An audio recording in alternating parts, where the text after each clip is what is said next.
오늘 함께 나눌 하나님 말씀은 로마서 16장 1절부터 16절까지입니다.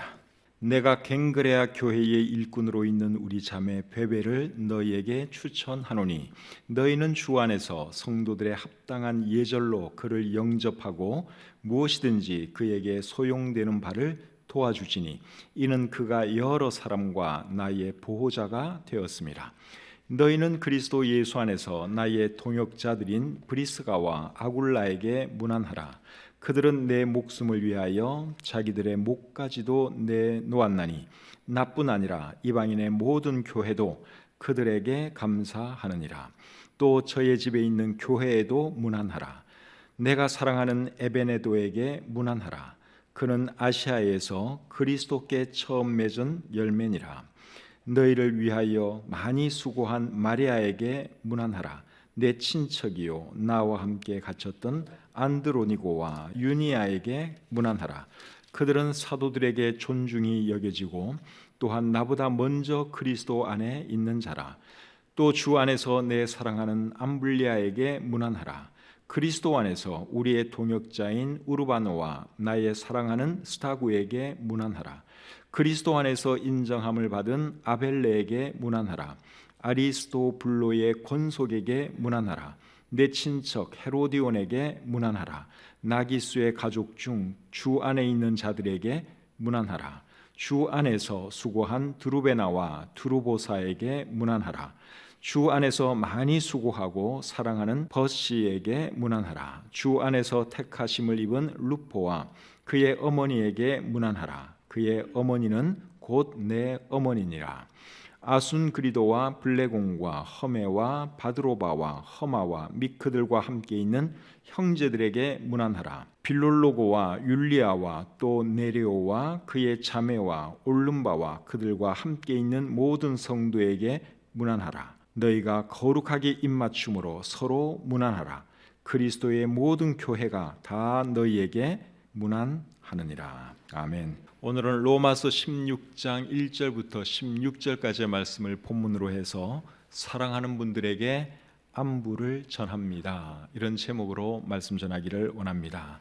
본문은 사도 바울이 로마에 있는 성도들에게 안부를 전하는 내용입니다.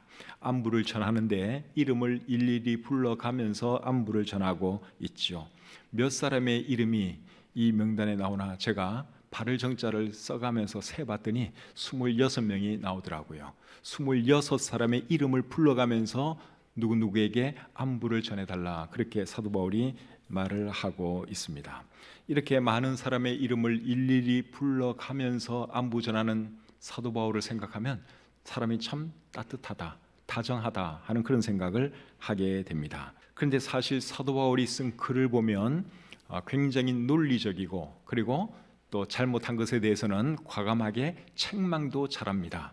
그런 바울을 보면 좀 차갑다 하는 생각도 사실 하게 됩니다. 특별히 사도행전 15장을 보면 사도 바울이 마가 요한이라고 하는 한 사람 때문에 동료 바나바와 다툼을 하다가 결국은 갈라서게 됩니다. 그런데 그 내용을 읽어보면 사도 바울이 참 차가운 사람처럼 보입니다. 한번 보겠습니다. 사도행전 15장 36절부터 41절까지의 말씀 제가 한번 읽어드리겠습니다.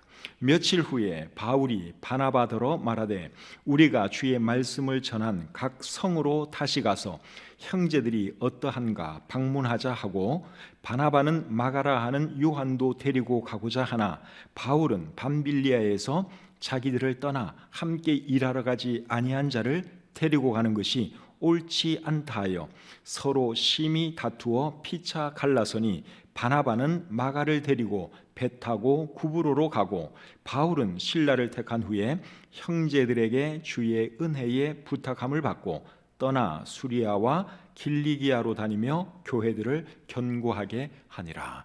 이 말씀을 잘 보시면 사도 바울과 바나바가 싸움을 하고 그리고 그 일 때문에 갈라서게 됩니다. 왜 싸움을 하게 되었는가 하면 마가 요한이라고 하는 한 사람 때문에 그렇습니다.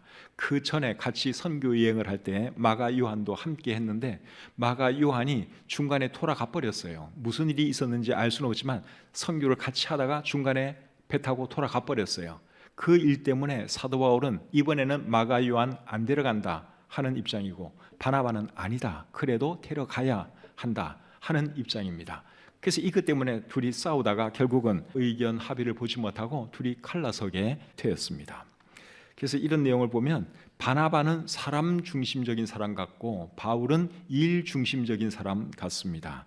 그리고 바나바는 사람을 사랑하는 사람이고 바울은 사람에 대해서 조금 차가운 그런 사람인 것처럼 보입니다. 그런데 오늘 이 본문을 읽어보시면 사도 바울이 참 따뜻한 사람이고 다정한 사람인 것을 우리가 보게 됩니다. 오늘 이 본문이 어떤 말씀을 하고 있고 우리에게 주시는 교훈이 무엇인지 함께 생각해 보겠습니다. 먼저 1절 2절을 다시 한번 보겠습니다. 내가 갱그레아 교회의 일꾼으로 있는 우리 자매 페베를 너희에게 추천하노니 너희는 주 안에서 성도들의 합당한 예절로 그를 영접하고 무엇이든지 그에게 소용되는 바를 도와줄지니 이는 그가 여러 사람과 나의 보호자가 되었습니다. 16장 1절 2절 말씀은 사도 바울이 베베라고 하는 한 자매를 로마 교회 성도들에게 추천하는 내용입니다. 뭐라 그러면서 추천하는가 하면 베베가 여러분들에게 갈 테니까 여러분들이 잘 좀 대접해 주시고 잘 좀 섬겨 주시면 고맙겠습니다. 그 말을 하면서 베베를 추천했습니다. 베베가 이제 곧 로마로 갈 건데 왜 베베가 로마로 가는지는 우리가 알 수 없어요.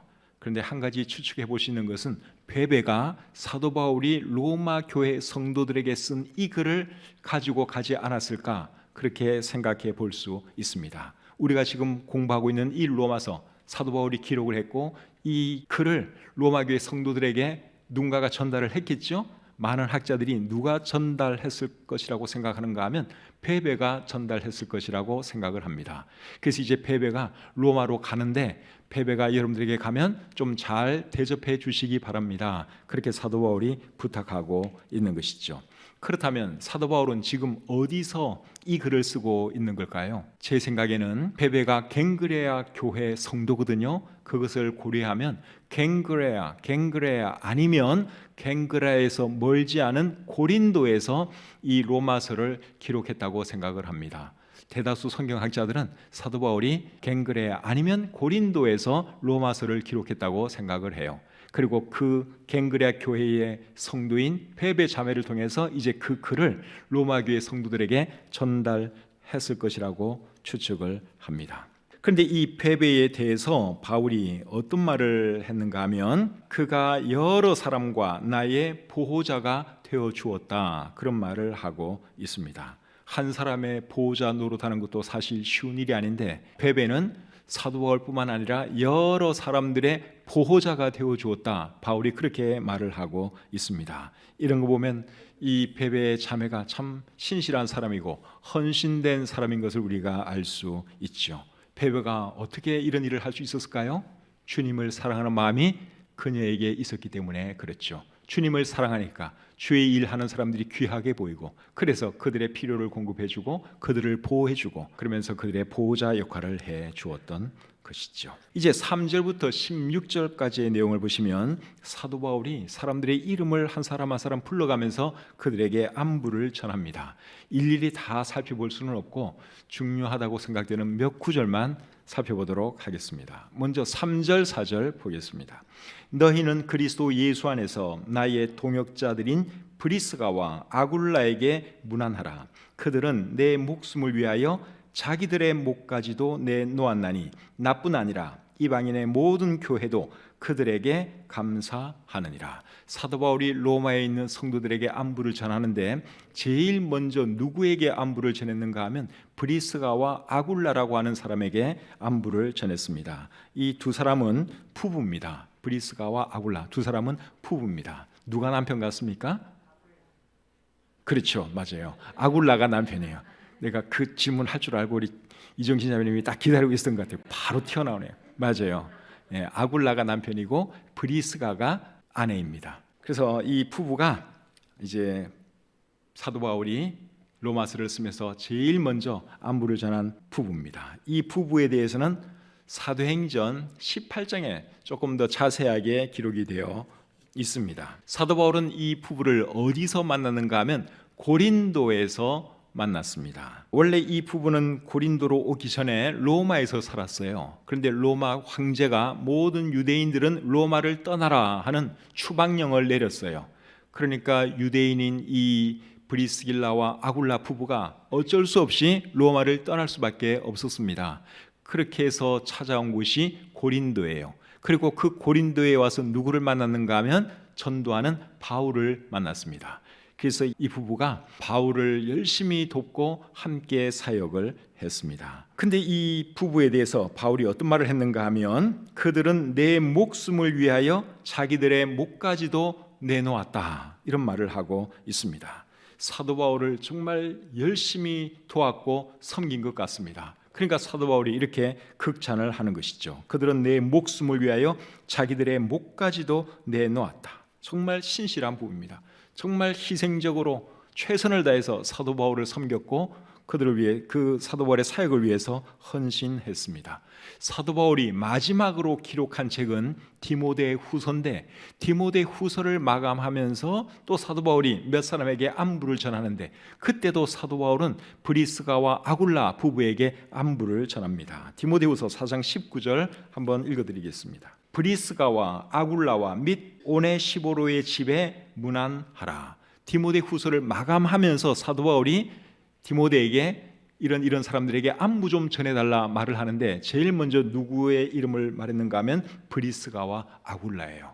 그러니까 사도 바울에게 있어서 브리스가와 아굴라 이 부분은 마지막 순간까지, 죽는 순간까지 잊을 수 없는 그런 사람들이었다 하는 것이죠. 얼마나 사도 바울을 잘 도와줬으면, 얼마나 사도 바울을 위해서 많이 희생했으면 이런 말을 했겠습니까? 그들은 내 목숨을 위하여 자기들의 목까지도 내놓았다.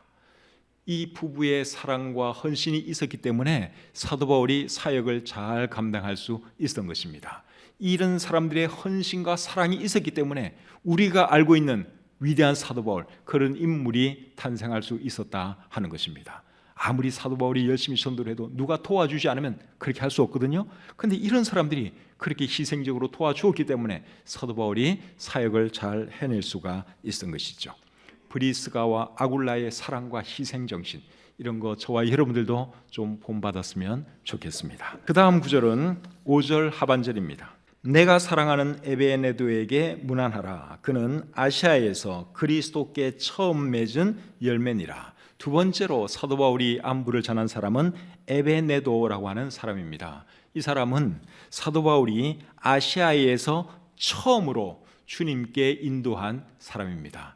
여기 나오는 이 아시아는 오늘날 우리가 알고 있는 아시아, 한국, 중국, 일본이 속해 있는 이 아시아 대륙을 말하는 것이 아니라 오늘날의 튀르키예, 지금 지진 나서 많은 사람들이 희생된 그 튀르키예의 서부 지역이 옛날에는 아시아였습니다. 그곳에서 사도 바울이 전도할 때 제일 먼저 예수님 믿은 사람이 이 에베네도라고 하는 사람이에요. 그러니까 첫 번째로 바울이 전도해서 구원받았으니까 얼마나 귀하게 생각이 되었겠습니까? 그러니까 늘 그 사람이 생각이 나는 거예요.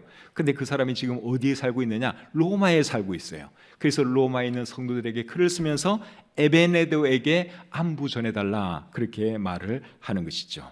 여러분도 여러분이 전도한 사람들 중에 특별히 처음 전도한 사람 생각나지 않습니까? 저도 제가 처음 목회한 곳이 미국 애나하임이라고 하는 곳인데, 그곳에서 제가 2년 반 목회를 했습니다. 그 도시에 유명한 놀이시설이 있는데요, 디즈니랜드가 그 동네에 있습니다. 제가 디즈니랜드에서 멀지 않은 곳에서 처음 목회를 했습니다. 2년 반 제가 거기서 목회를 했는데, 그때 제가 전도했던 사람들, 제가 섬겼던 사람들 지금도 한 번씩 생각이 나요. 30년도 더 된 이야기예요. 30 전에 제가 목회를 시작해가지고 30 간 넘어서 제가 달라스 성소침례교회로 제가 옮겼기 때문에 그렇게 오래 있지는 않았습니다. 근데 그곳에서 제가 전도했던 분들, 함께 주님 섬겼던 분들 지금도 생각이 납니다. 제가 전도한 분 중에 어떤 분이 제가 특별히 생각나는가 하면, 굉장히 제가 전도를 하려고 노력을 많이 하고 공을 많이 들였어요. 저희 집에서 그분 집까지는 차로 꽤 멀었습니다. 근데 그분이 뺀질뺀질 그러면서 교회를 한 번도 안 나오더라고요. 한 번쯤 나와줄 수 있잖아요. 내가 그렇게 공을 들이면 뭐 성의를 봐서라도 한 번쯤 교회 와주시는데, 추워라고 안 나오고, 내가 가면 맨날 저한테 이제 시실 농담이나 하고 그러죠. 목사님 술 한잔 하실래요? 뭐 그러면서 이제 농담하고 그러는 분이에요. 그러다가 이제 제가 달라스로 목회지를 옮기게 되었습니다. 근데 어느 날 그분이 저한테 전화를 했어요. 목사님, 저 누구누구인데 혹시 기억하시겠습니까? 당연히 기억하죠. 그렇게 얘기했더니 그분이 하는 말이, 목사님, 제가 지금 교회 잘 나가고 있습니다. 그러더라고요. 내가 전도할 때는 그렇게 교회를 안 나고 예수님 안 믿더만, 제가 떠나고 나서는 어쨌든 간에 다른 교회를 잘 나가고 있고 열심히 신앙생활을 한다는 그런 얘기를 해주는데 참 기쁘고 보람이 느껴졌어요. 그래서 어쨌든 이렇게 처음에 전도했던 사람들, 처음에 교제했던 이런 사람들이 늘 생각이 나는 거죠. 근데 사도 바울은 그런 사람 중에 한 사람이 누구였는가 하면 에베네도였어요. 여러분도 그런 사람들 생각나죠? 여러분들이 전도한 그런 사람들, 아무리 생각을 해도 생각이 안 나면 둘 중에 하나예요. 여러분의 기억력에 문제가 있든가 아니면 전도를 안 했든가. 그래서 전도 안 하신 분들은 여러분, 우리가 전도 좀 하면서 살 수 있기를 바랍니다. 사랑하는 사람들에게 주시는 최고의 선물, 최고의 사랑은 전도하는 겁니다. 그분들에게 복음 들려줘서 천국 가게 하는 그것보다 더 좋은 선물이 어디에 있겠어요?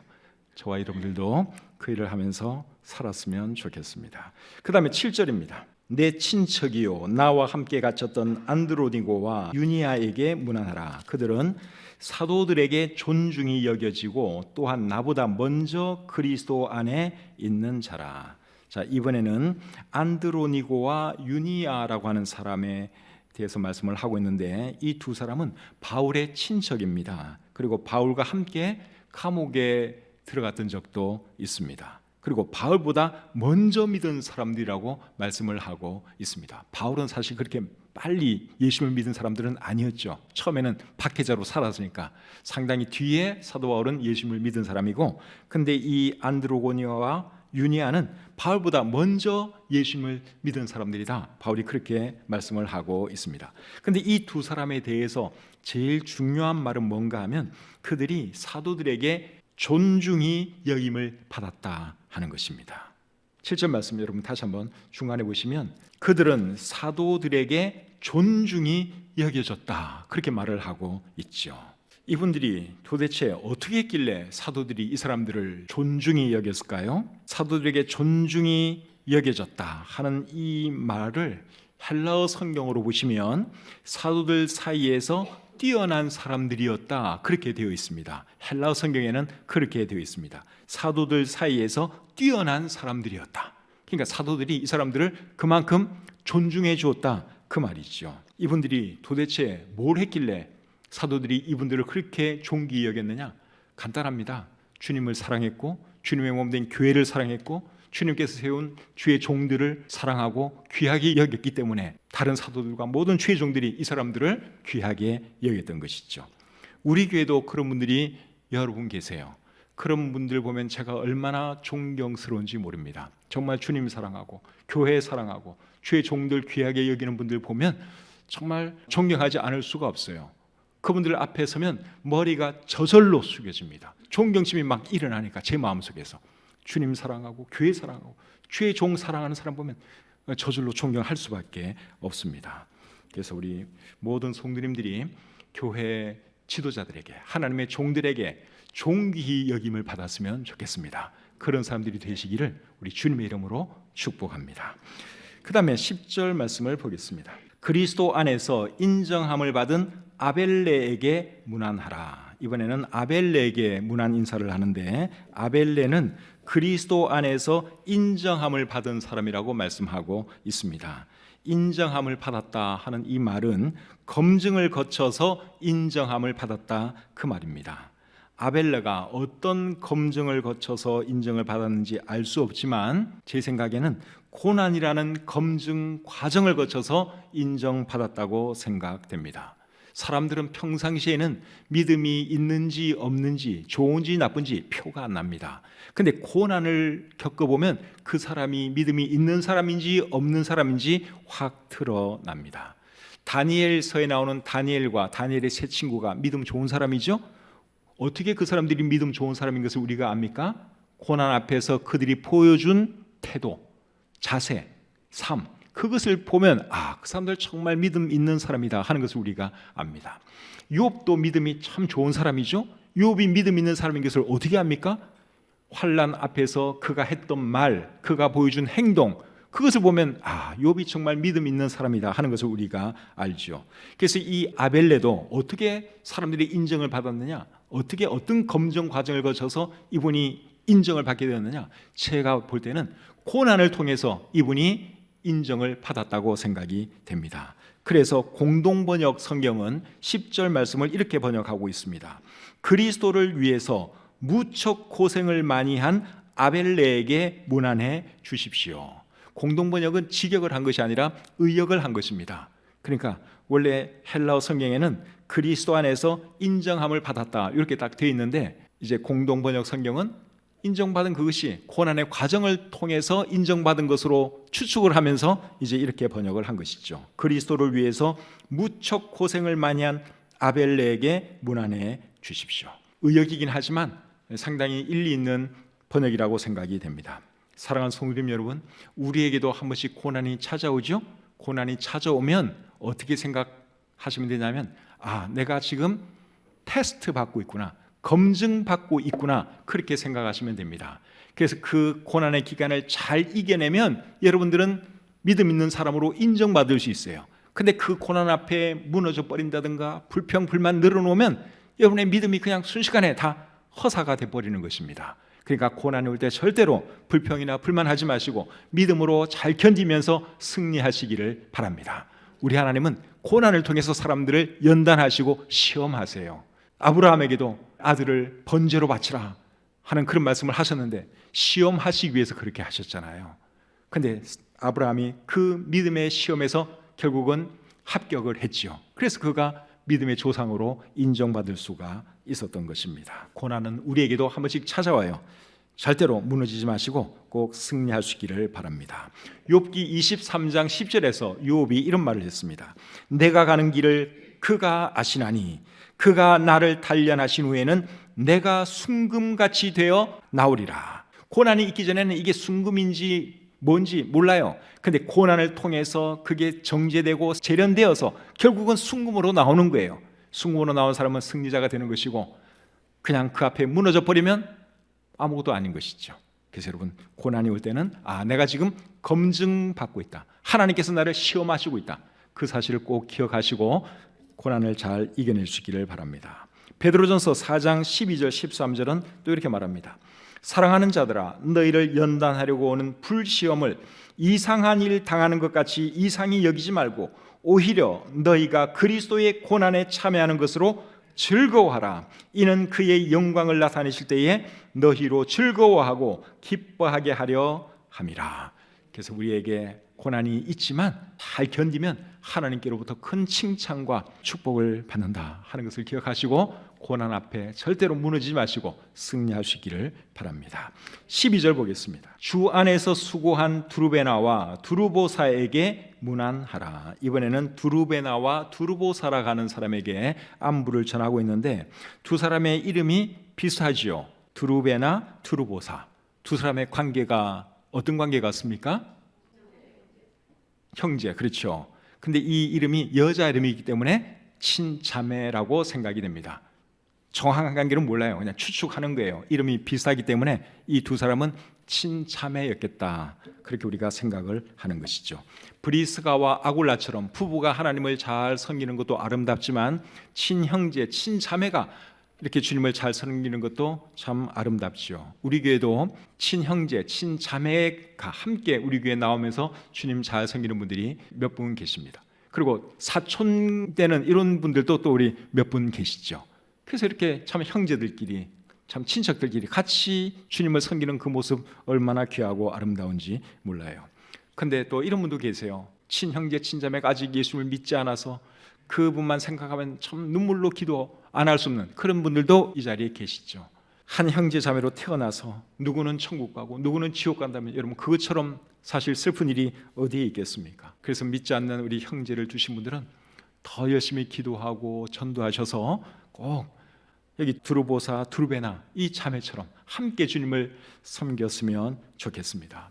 누가복음 16장에 보시면 그 부자가 예수님 안 믿고 지옥에 가서 고통 중에 살아있는 자기 형제들을 생각하게 되죠. 그러면서 아브라함에게 사정을 합니다. 저 나사로를 보내어서 내 형제들에게 가서 전도 좀 하게 해달라고. 그런데 그 부탁은 받아들여지지 않습니다. 왜냐하면 이 땅에도 복음 전도자들이 있고 성경이 있기 때문에 얼마든지 믿을 수 있다고 말하면서 죽은 나사로를 보내주지는 않았죠. 그래서 우리는 살아있을 때 믿지 않는 우리 가족들에게 더 열심히 전도하고 믿지 않는 형제 자매들에게 전도해서 오늘 이 본문 12절에 나오는 두루베나 두루보사 이 자매들처럼 함께 주님을 잘 섬겼으면 좋겠습니다. 그런 은혜가 여러분들 가정에 있기를 축복합니다. 그 다음에 13절 보겠습니다. 주 안에서 택하심을 입은 루포와 그의 어머니에게 문안하라. 그의 어머니는 곧 내 어머니니라. 이번에는 루포와 그의 어머니에게 안부를 전하는데 루포의 어머니에 대해서 바울은 내 어머니라고 했습니다. 이렇게 말한 것을 보면 루포의 어머니가 바울에게 되게 잘해주었던 것 같습니다. 친어머니처럼 따뜻하게 밥도 해주고 빨래도 해주고 그러면서 사도 바울을 잘 섬겼던 것 같아요. 그래서 루포의 어머니는 내 어머니나 마찬가지다 그렇게 말하면서 안부를 전했죠. 루포는 누구고 루포의 어머니는 누굴까요? 우리 성경에 루포라는 이름을 가진 사람이 마가복음 15장에도 나오는데 한번 찾아보겠습니다. 마가복음 15장 21절입니다. 마침 알렉산더와 루포의 아버지인 구레네 사람 시몬이 시골로부터 와서 지나가는데 그들이 그를 억지로 같이 가게 하여 예수의 십자가를 지우고, 자 여기 보면 구레네 사람 시몬이 나옵니다. 구레네 사람 시몬이 길을 가다가 로마 군병들이 예수님의 십자가를 그에게 강제로 지게 만들었어요. 그렇게 해서 시몬이 예수님 대신 예수님의 십자가를 지고 골고다 그 언덕길 위를 걸어갔던 사람이죠. 근데 그 사람의 아들이 둘이 있었는데 알렉산더와 루포입니다. 루포 여기 나오죠. 루포. 그리고 오늘 본문 로마서 16장에도 루포가 나오고 있습니다. 마가복음을 마가가 기록을 했는데 마가가 어디서 기록을 했는가 하면 로마에서 기록을 했습니다. 대부분의 성경학자들이 그렇게 생각을 하고 있습니다. 마가복음은 로마에서 기록이 되었습니다. 로마에서 기록이 되었으니까 어디에 있는 사람들이 이 마가복음을 제일 먼저 읽었겠습니까?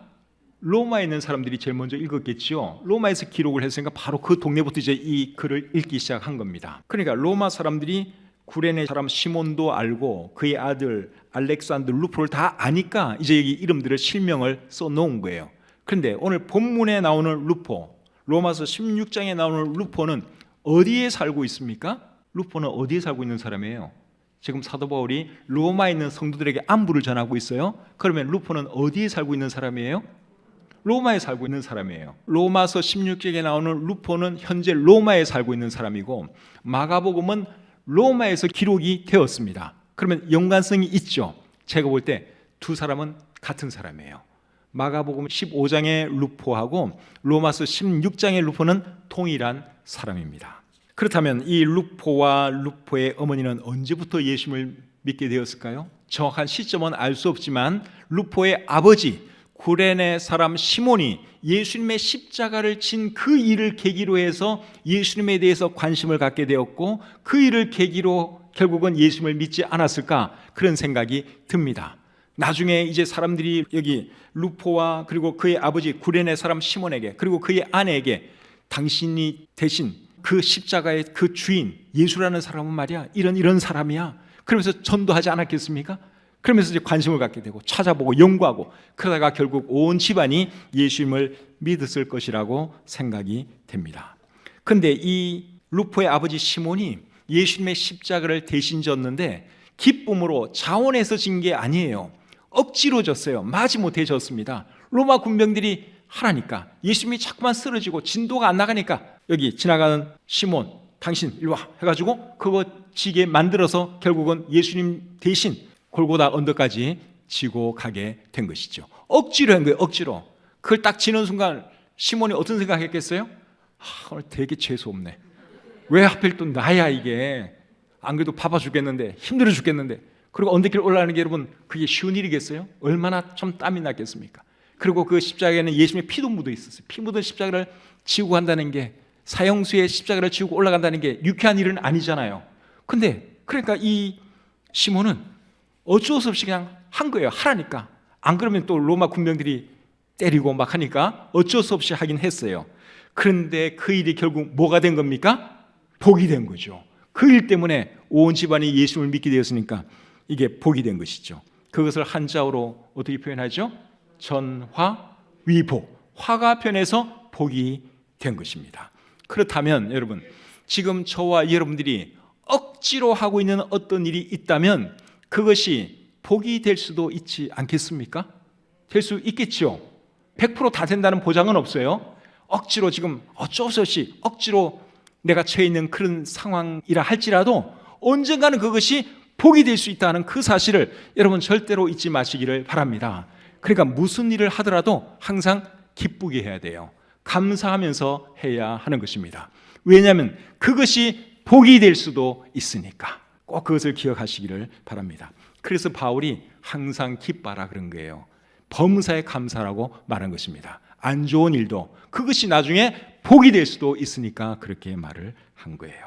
자, 이제 마지막으로 16절 보겠습니다. 너희가 거룩하게 입맞춤으로 서로 문안하라. 그리스도의 모든 교회가 다 너희에게 문안하느니라. 사도 바울이 사람들의 이름을 언급하면서 쭉 안부를 전하다가 이제 마무리 부분에서는 어떻게 했는가 하면 너희가 거룩하게 입맞춤으로 서로 문안하라 그렇게 말을 했습니다. 멀리 있는 바울이 멀리 있는 로마 성도들에게 안부를 일일이 묻는 것도 좋은 일이지만 서로 안부를 전하는 것이 더 좋은 일이라고 생각했기 때문에 어느 정도 하다가 이제는 당신들끼리 서로 문안하시기를 바랍니다. 그러면서 오늘 이 본문을 마치고 있습니다.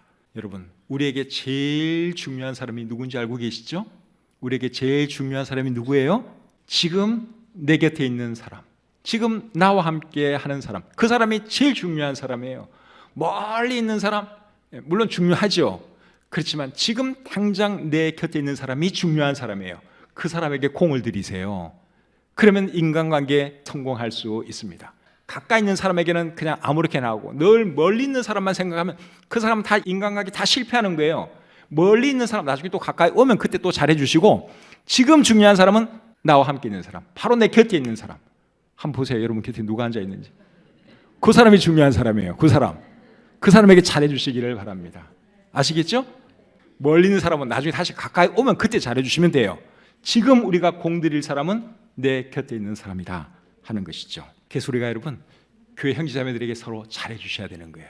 근데 서로 문안하라 하는 말을 하기 전에 어떤 말이 그 앞에 있습니까?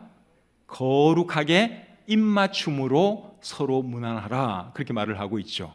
이게 어떻게 하라는 겁니까? 거룩하게 입맞춤으로 서로 문안하라? 이게 어떻게 하라는 거예요?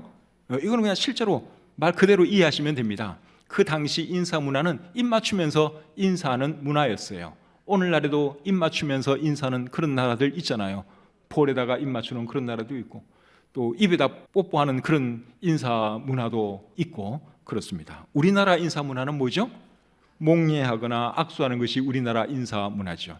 요즘은 또 허그도 많이 하더라고요. 이것도 좋은 거예요. 부모 자녀 간에도 이렇게 허그해주고 부부 간에도 허그하고 교회 우리 형제들끼리 자매들끼리 이렇게 서로 이렇게 허그하는 거, 이게 참 좋은 문화라고 생각이 듭니다. 인사하는 방법은 나라마다 문화마다 다 다를 수 있어요. 중요한 건 뭡니까? 서로 인사하고 서로 문안하면서 지내는 거, 이게 중요한 것이죠. 그래서 우리도 꼭 서로 자주 문안하면서 자주 인사하면서 살았으면 좋겠습니다. 그렇게 하는 사람이 따뜻한 사람이에요. 다정한 사람이에요. 인간관계 잘하는 사람입니다. 그런 사람이 다 되시기를 우리 주님의 이름으로 축복합니다.